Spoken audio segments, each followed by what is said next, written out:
surface of hand comprises of 20 muscles. In that one, 3 are thenar muscles, 3 are hypothenar muscles, 4 are interosseous, and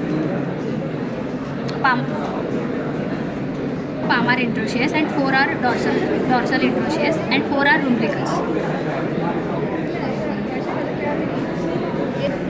There are 3 thenar muscles. This one is abductor pollicis brevis, and this one is the flexor pollicis brevis.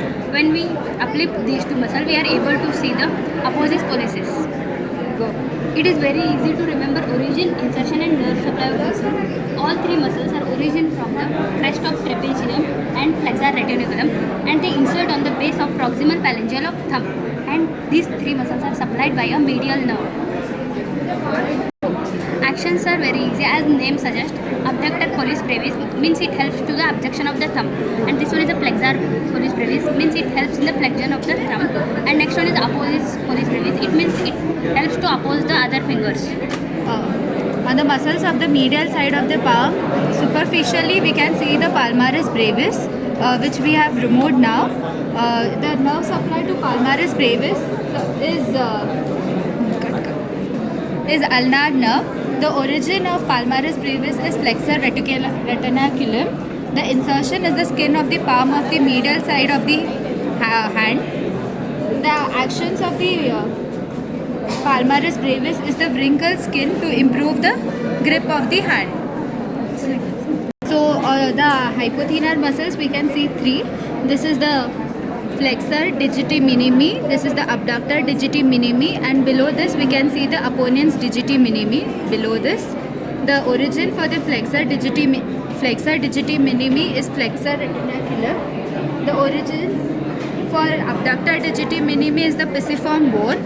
The origin from opponent's digiti minimi is the flexor retinaculum. The insertion of the flexor digiti minimi is the basal proximal phalanx of the little finger. The insertion of the abductor digiti minimi is the basal proximal part of the little finger. Both has the same insertion. The insertion of the opponent's digiti minimi is the medial border of the 5th metacarpal bone. Of hypothenar muscles is the deep branch of ulnar nerve. The actions of the hypothenar muscle of the flexor digiti minimi is it flexes the little finger. The action of the abductor digiti minimi is helps in the abduction of the little finger. The action of the opponent's brevis, it helps in the 5th metacarpal bone and forward in the cupping of the hand. Median nerve. The median nerve, it enters the palm by going deep over the flexor retinaculum, where it is enclosed by the tendons. It is present over the ulnar bursa.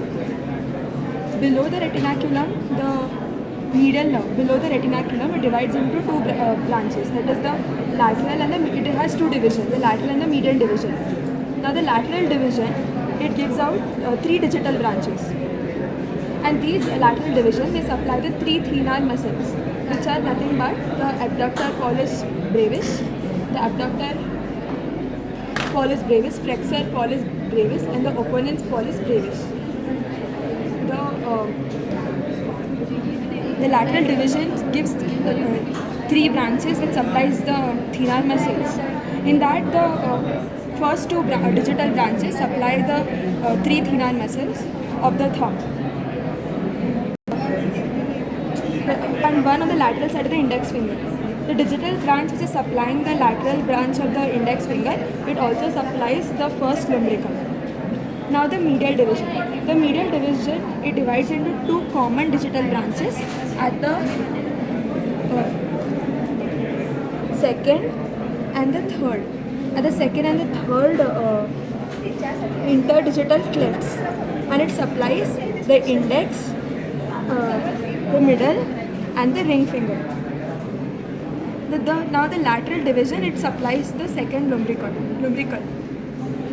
This is ulnar artery. It has the total 5 branches: first, second, third, and fourth. This is the 5th branch, which is from the radial artery, superficial branch of radial artery. This is not included in the ulnar artery. Here is the arc formed. Here the superficial radial artery is cut. This first part is supplying the index finger. This first part is supplying the small finger. It is proper, and here it is the common. Here is the common palmar artery. It is supplying the ring finger and the small finger, and here is the one more common palmar artery which is supplying the ring finger and the middle finger, and here is the one more common palmar artery which is supplying the middle finger and the index half of the index finger. This is the radialis indicis which supplies the blood to the half of the index finger.